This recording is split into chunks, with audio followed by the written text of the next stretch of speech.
독일 의사의 건강 플러스 시작합니다. 손발이 자주 저리고 밤에는 깊이 잠들지 못하고 아침에 일어나도 온몸이 무겁게 짓누르는 듯 피곤하시나요? 이 모든 증상 사실은 다 이유가 있습니다. 단순히 나이가 들어서 생기는 자연스러운 변화가 아닐 수도 있습니다. 사소해 보이지만 이것은 몸이 보내는 심각한 경고일 수 있습니다. 원인은 마그네슘 결핍입니다.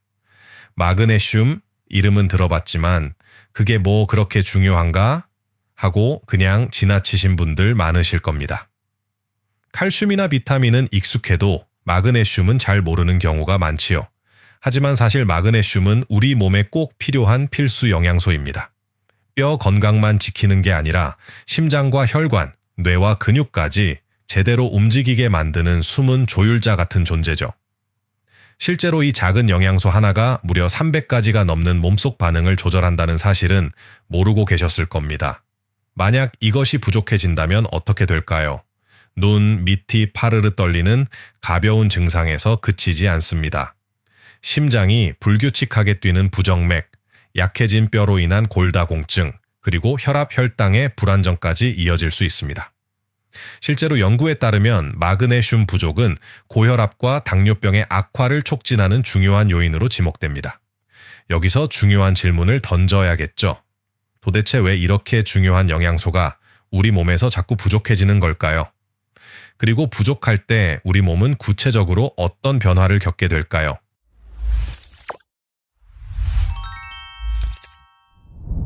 안녕하세요. 저는 독일에서 내과 전문의로 근무했고 현재는 하이델베르크 대학에서 학생들을 가르치고 있는 김성일입니다. 독일에서는 저를 프리드리히 켈러라고 부르죠. 독일은 심혈관 질환 연구와 예방의학에서 세계적인 권위를 가진 나라입니다. 저는 그곳에서의 임상 경험과 연구를 토대로 이제는 유튜브에서 한국의 시청자 여러분과 건강 이야기를 나누고자 합니다. 오늘은 여러분께 마그네슘이라는 몸속의 숨은 영웅에 대해 말씀드리겠습니다. 왜 부족해지는지, 부족하면 어떤 위험이 찾아오는지, 그리고 어떻게 하면 안전하고 효과적으로 보충할 수 있는지, 이 세 가지를 차근차근 풀어드리겠습니다. 자, 그럼 지금부터 함께 들어가 보실까요? 여러분, 아침에 일어나면 커피 한 잔 드시죠? 점심 먹고 나서도 또 커피 한 잔. 저녁에는 소주 한두 잔으로 하루를 마무리하는 분들도 많으실 거예요. 겉보기에는 아주 평범한 일상처럼 보이죠. 그런데 말입니다. 이 익숙한 습관 속에 보이지 않는 함정이 숨어 있어요. 이 두 가지가 몸속 마그네슘을 훔치는 범인이거든요. 마신 만큼 소변으로 흘러나가 버린다고 보시면 됩니다. 거기에 요즘 우리가 자주 먹는 음식들을 떠올려 보세요. 라면, 소시지, 어묵, 그리고 편하게 먹는 빵이나 과자들까지 맛은 있지만 이런 가공식품에는 마그네슘이 거의 들어있지 않아요. 제가 독일에서 진료할 때 늘 놀랐던 게 있습니다.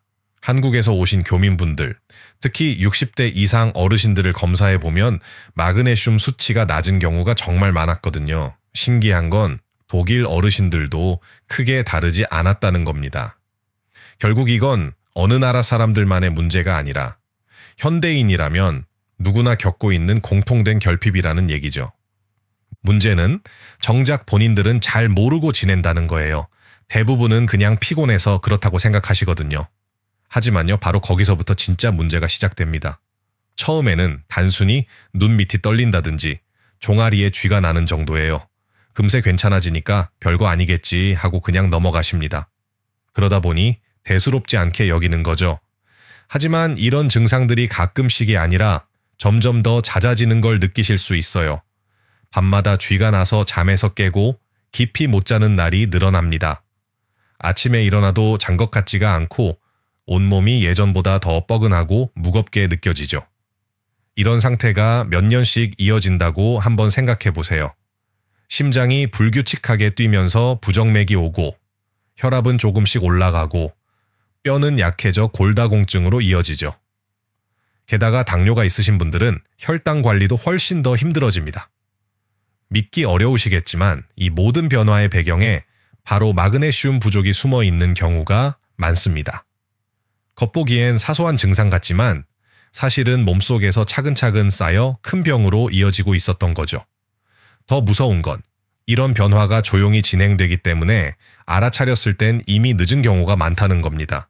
우리 몸을 서서히 무너뜨리는, 하지만 대부분의 사람들이 눈치채지 못하는 조용한 위험이거든요. 우리가 마그네슘을 어떻게 보충해야 하는지 말씀드리기 전에 먼저 이 영양소가 왜 그렇게 중요한지부터 아셔야 합니다. 이 부분을 이해해야 뒤에서 말씀드릴 섭취법도 제대로 도움이 되거든요. 여러분, 저울을 떠올려 보세요. 양쪽이 균형을 맞춰야 중심이 서듯이 우리 몸도 그렇습니다. 마그네슘은 혼자서 일하지 않아요. 항상 칼슘과 짝을 이루면서 균형을 잡아주는 역할을 합니다. 칼슘이 근육을 움직이게 해주면 마그네슘은 그 근육을 편안하게 풀어주면서 안정과 회복을 돕습니다. 칼슘이 혈관에 힘을 주면 마그네슘은 다시 부드럽게 풀어주죠. 칼슘이 신경을 깨우면 마그네슘은 가라앉혀 주어 마음을 진정시킵니다. 이렇게 서로 역할이 다르기 때문에 둘이 균형을 맞춰야 우리 몸이 편안하게 유지되는 겁니다. 문제는 마그네슘이 부족해지면 회복과 안정이 잘 안 된다는 거예요. 이렇게 서로 밀고 당기면서 균형을 맞춰줘야 우리 몸이 편안해지는 거예요. 그런데 이 균형이 깨져서 마그네슘이 부족해지면 어떻게 될까요? 몸은 점점 긴장 모드에서 풀리지 못하게 됩니다. 근육은 잘 안 풀리고 혈관은 늘 빡빡한 상태, 신경은 예민해져서 쉽게 지치게 되죠. 이게 단순히 느낌만 그런 게 아닙니다. 실제 연구에서도 확인이 됐어요. 네덜란드 국립보건연구소에서 12만 명을 무려 15년 동안 추적 조사한 결과가 있습니다. 수돗물 속에 마그네슘이 10mg만 더 많아도 남성의 심혈관 질환 위험이 약 9% 낮아졌다는 거예요. 같은 물인데도 성분 차이 하나로 건강 차이가 이렇게 크게 벌어진 겁니다. 신기하지 않으세요? 또 다른 연구도 있습니다. 미국 하버드 공중보건대학 연구진이 폐경 이후 여성들을 조사했는데요. 마그네슘을 충분히 섭취한 여성들은 그렇지 않은 분들보다 골밀도가 훨씬 높았습니다. 쉽게 말해 뼈가 훨씬 더 튼튼했던 거죠. 그리고 제가 가장 인상 깊게 본 연구가 하나 더 있습니다. 하버드와 미네소타 대학에서 진행한 대규모 코호트 연구였는데요. 하루에 마그네슘을 100mg만 더 먹어도 당뇨병 발생 위험이 무려 15% 줄어든다는 결과가 나왔습니다. 100mg이면 얼마나 될까요? 아몬드 한 줌 정도밖에 안 되는 양이에요. 이런 결과들이 무엇을 보여줄까요? 마그네슘이 단순히 쥐가 안 나게 하는 영양소 수준이 아니라 심장, 혈관, 뼈, 혈당까지 전신 건강을 지탱하는 데 깊숙이 관여하고 있다는 겁니다. 그럼에도 많은 분들이 마그네슘 섭취에 대한 중요성을 잘 모르고 계신다는 거죠. 여러분, 혹시 요즘 이유 없는 피로, 잦은 쥐남 혹은 불면 같은 증상을 겪고 계신가요? 그렇다면 마그네슘 섭취를 고려해 보셔야 합니다. 오늘 끝까지 보시면 어떻게 하면 안전하고 효과적으로 마그네슘을 챙길 수 있는지 분명히 도움이 되실 겁니다.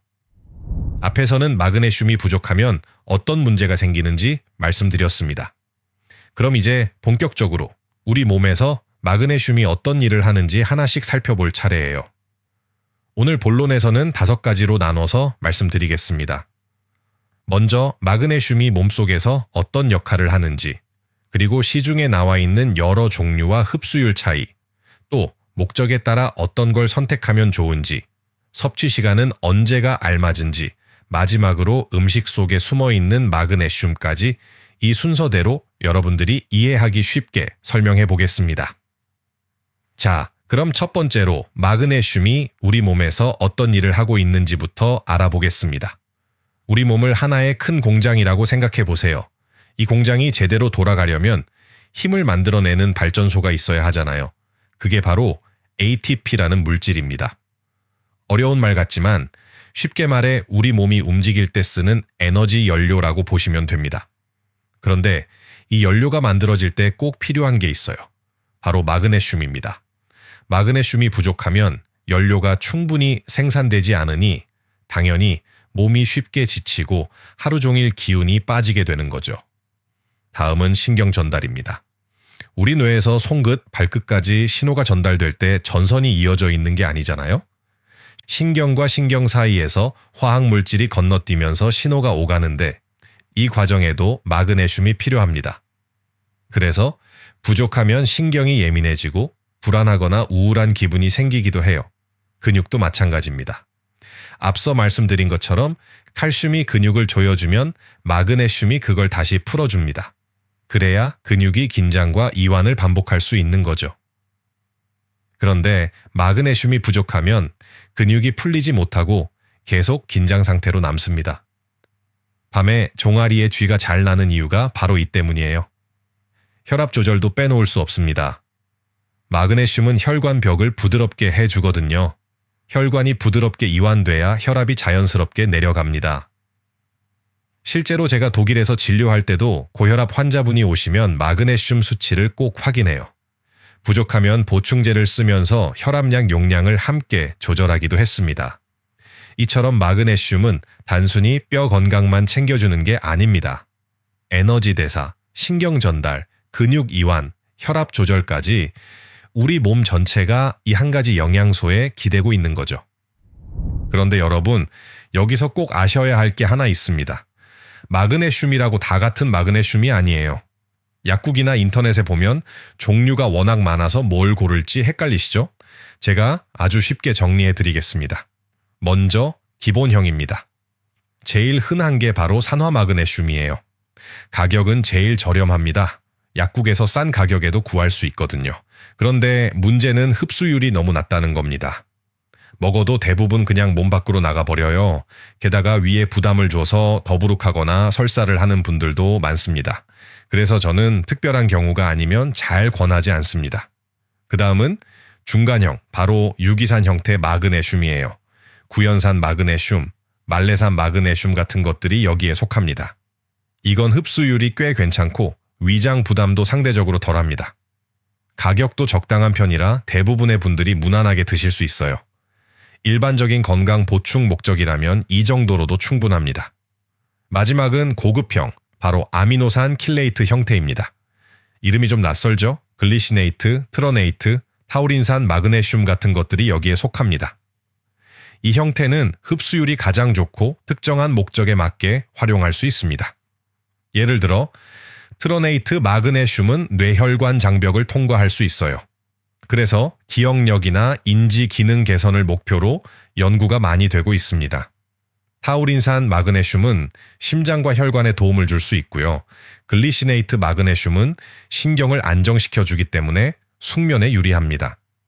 독일에서는 실제로 의사들이 환자 상태에 따라 이런 걸 달리 처방합니다. 잠을 못 주무시는 분께는 글리시네이트, 심장이나 혈관 질환이 있는 분께는 타우린산, 이런 식으로 맞춤형으로 쓰는 거죠. 물론 가격은 기본형보다 비쌉니다. 그래서 약국이나 인터넷에서 마그네슘 영양제를 고르실 때 꼭 어떤 형태의 마그네슘인지를 확인해 보셔야 합니다.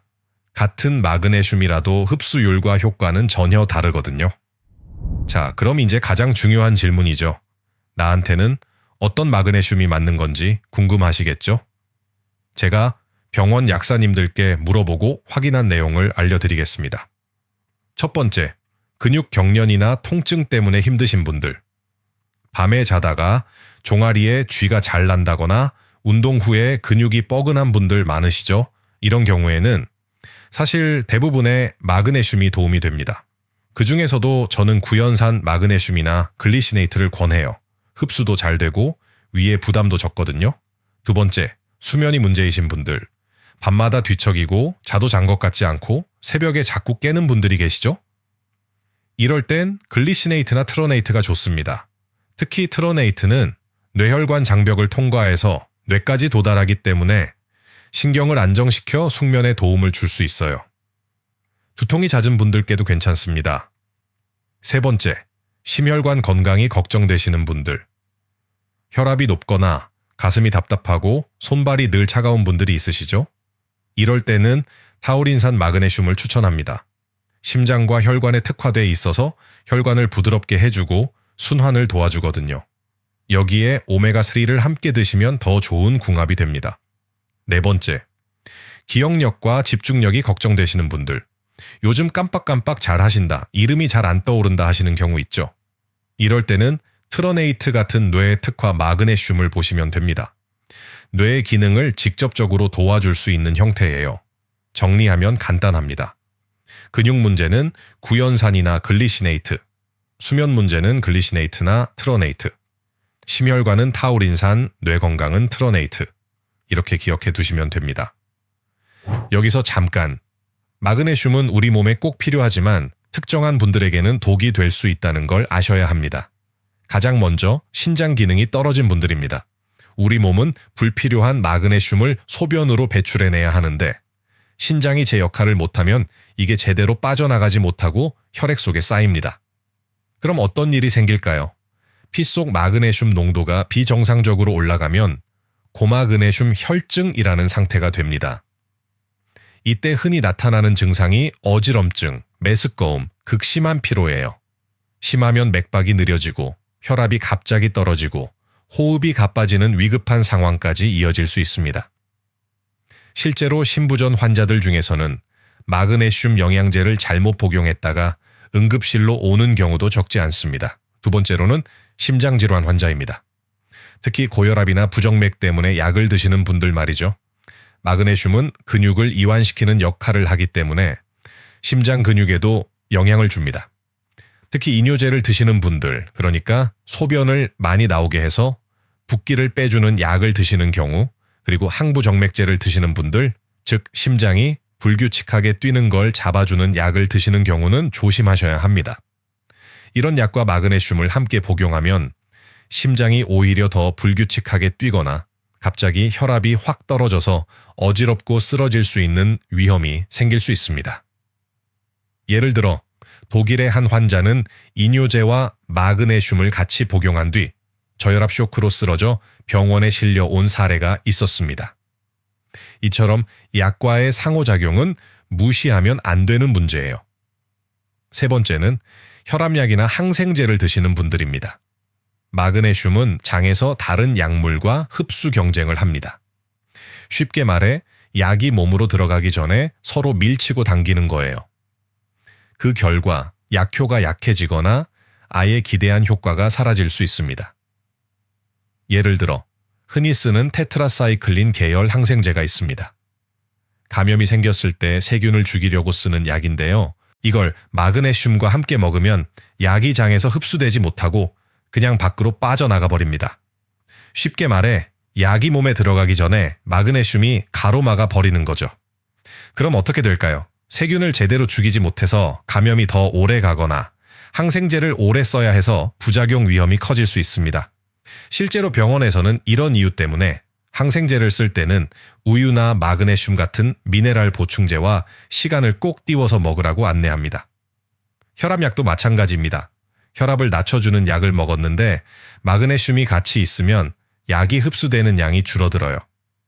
결국 혈압이 잘 내려가지 않으니까 약을 먹었는데도 혈압이 계속 높게 유지되는 거죠.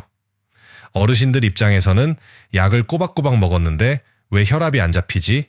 하고 의아할 수 있는데 알고 보면 마그네슘이 약효를 방해하고 있었던 겁니다.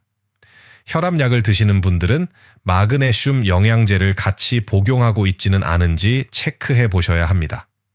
마그네슘은 분명히 건강에 도움이 되지만 콩팥 질환, 심장 질환, 약 복용 중이신 분들은 꼭 전문가와 상담을 먼저 하고 드셔야 합니다. 마그네슘은 영양제로만 보충할 수 있느냐라고 생각하실 텐데요. 꼭 영양제로 보충하실 필요는 없습니다. 마그네슘이 풍부한 음식을 섭취하시는 것도 충분히 도움이 됩니다. 우리 몸은 원래 자연에서 나온 영양소를 가장 잘 흡수하도록 설계되어 있거든요. 그럼 어떤 음식에 마그네슘이 많을까요? 제가 독일에서 환자분들께 실제로 늘 추천하는 음식들을 알려드리겠습니다. 첫째는 견과류입니다. 아몬드, 호박씨, 해바라기씨 같은 것들이죠. 작게 한 줌만 드셔도 마그네슘이 듬뿍 들어 있습니다. 게다가 심장 건강에 좋은 불포화 지방산도 풍부하고 항산화 물질까지 있어요. 저도 아침마다 아몬드 한 줌을 챙겨 먹는데 간단하면서도 든든하거든요. 둘째는 통곡물입니다. 현미, 귀리, 통밀 같은 곡식은 흰쌀밥보다 훨씬 마그네슘 함량이 높습니다. 게다가 섬유질도 풍부해서 변비 예방에도 좋고 혈당이 천천히 올라가니까 당뇨 예방에도 도움이 되죠. 밥 지으실 때 흰쌀에 현미나 귀리를 조금만 섞어도 건강이 달라집니다. 셋째는 녹색 채소입니다. 시금치, 케일, 브로콜리 같은 진한 초록빛 채소에는 마그네슘이 정말 풍부합니다. 뿐만 아니라 철분, 칼륨, 비타민도 함께 들어있어 골고루 영양을 챙길 수 있죠. 넷째는 콩류입니다. 검은콩, 완두콩, 두부, 두유 같은 음식이 대표적입니다. 단백질도 공급해주면서 마그네슘까지 챙길 수 있으니 일석이조죠. 저는 아침에 두유 한 잔을 꼭 마시는데 하루를 시작할 때 속이 든든합니다. 다섯째는 아보카도입니다. 한국에선 조금 생소할 수 있지만 이건 대표적인 슈퍼푸드예요. 부드럽고 고소한 과육 속에 마그네슘은 물론 심장에 좋은 칼륨, 뇌 건강에 필요한 엽산까지 들어있습니다. 샐러드로 드시거나 빵 위에 올려서 드시면 참 좋습니다. 보충제부터 찾기 전에 이런 음식들로 마그네슘을 충분히 채워보세요. 음식으로 섭취하는 게 훨씬 자연스럽고 안전합니다. 그래도 부족하다면 그때 보충제로 보충하는 게 올바른 순서입니다. 자, 이제 오늘 이야기의 마지막 부분이 남았습니다. 앞에서 말씀드린 걸 간단히 다시 짚어보면 마그네슘은 음식으로 먼저 챙기고 그래도 부족하면 보충제를 활용하시면 된다고 했죠. 그리고 약 드시는 분들은 간격을 두는 게 중요하다고도 말씀드렸습니다. 그럼 이제 남은 건 단 하나, 실제로 어떻게 챙겨 드시면 좋은지 바로 복용법입니다. 이걸 아셔야 오늘 내용이 그냥 듣고 끝나는 게 아니라 생활 속에서 바로 실천할 수 있겠죠. 성인 남성은 하루 350에서 400ml, 여성은 280에서 320mg이 필요합니다. 그런데 대부분은 이보다 조금 부족하게 드시고 계십니다. 그래서 보충이 필요한 거예요. 자세한 음식들은 앞에서 말씀드렸죠. 견과류, 통곡물, 녹색 채소, 콩류, 아보카도. 이런 음식들을 매일 식단에 조금씩만 넣어도 하루 권장량의 절반 이상은 충분히 채울 수 있습니다. 약보다 밥상이 먼저라는 점 잊지 마세요. 음식만으로는 부족하다 싶을 때 보충제를 고려하세요. 마그네슘 보충제는 꼭 식후에 드시는 게 좋습니다. 빈속에 드시면 속이 불편하거나 설사를 할 수 있기 때문이에요. 밥을 드신 뒤에 먹으면 음식과 같이 흡수돼서 훨씬 부드럽게 들어갑니다. 또 중요한 게 다른 보충제와 시간 간격을 두는 것입니다. 칼슘, 철분, 아연 같은 미네랄 보충제랑 마그네슘을 동시에 드시면 서로 흡수를 방해해서 제대로 효과를 못 봅니다. 예를 들어 칼슘이랑 같이 먹으면 마그네슘이 몸에 덜 들어가고 철분이랑 같이 먹으면 철분 흡수가 떨어져서 빈혈 관리가 잘 안 될 수 있습니다. 그리고 약을 드시는 분들은 특히 더 조심하셔야 합니다. 혈압약, 항생제, 골다공증 약 같은 것들은 마그네슘과 겹치면 약효가 약해지거나 부작용이 생길 수 있다고 말씀드렸죠? 그럼 어떻게 드셔야 안전할까요? 방법은 생각보다 간단합니다. 마그네슘은 약과 꼭 시간을 띄워서 드셔야 합니다. 복용하시는 약과 최소 2-3시간은 간격을 두시고 드시는 게 가장 좋습니다. 예를 들어 혈압약을 드시는 분들은 아침에 약을 드셨다면 마그네슘은 저녁 식사 후로 미루시는 게 안전합니다. 골다공증 약은 보통 아침 공복에 드시는데 이때는 절대로 마그네슘을 같이 드시면 안 되고 오후나 저녁으로 넘겨야 합니다. 즉, 같은 날 먹어도 괜찮지만 반드시 시간을 띄워서 따로 챙기셔야 한다는 겁니다. 그리고 복용하는 약마다 권장 강역이 조금씩 다를 수 있기 때문에 가장 확실한 방법은 약사님이나 의사 선생님께 직접 확인해 보는 거예요. 이 한 번의 확인이 여러분의 건강을 지켜줍니다. 마그네슘은 혼자보다 같이 먹을 때 더 효과가 납니다. 비타민 B군과는 스트레스 완화, 비타민 D와는 뼈 건강, 오메가3와는 심혈관 보호. 여러분 상황에 맞게 곁들이면 훨씬 좋아요. 혹시 설사가 나신다면 앞서 말씀드린 것처럼 산화 마그네슘은 피하시고 다른 형태로 바꿔보세요. 그리고 복용량은 조금씩 나눠 드시면 훨씬 편합니다. 마지막이자 가장 중요한 건 꾸준함입니다. 일주일 드시고 효과 없다 하면서 포기하지 마세요. 최소 한 달은 꾸준히 드셔야 몸이 변화를 느낍니다. 눈 떨림이 줄거나 다리에 쥐가 덜 나거나 잠이 깊어지는 작은 변화가 보이면 잘 가고 있는 겁니다. 독일에는 이런 말이 있습니다. 건강은 선물이 아니라 습관이다. 마그네슘도 마찬가지예요. 매일의 작은 습관이 쌓여서 여러분 건강을 지켜줍니다. 자, 여러분. 오늘 긴 이야기 잘 들어주셔서 감사합니다. 결국 핵심은 간단합니다. 마그네슘, 부족하면 몸이 금세 삐걱거리지만 채워주면 다시 부드럽게 돌아간다는 거죠. 마치 자동차 엔진 오일과 똑같습니다. 다만 모두에게 똑같이 좋은 건 아닙니다. 신장이나 심장에 문제가 있거나 혈압이 낮으신 분들은 꼭 전문가와 상의한 뒤에 드셔야 합니다. 안전이 최우선이니까요. 여러분은 어떠신가요? 마그네슘을 챙겨 드시고 나서 어떤 변화가 있었는지 댓글로 경험을 나눠주세요. 그 이야기가 다른 분들에게도 큰 도움이 될 겁니다.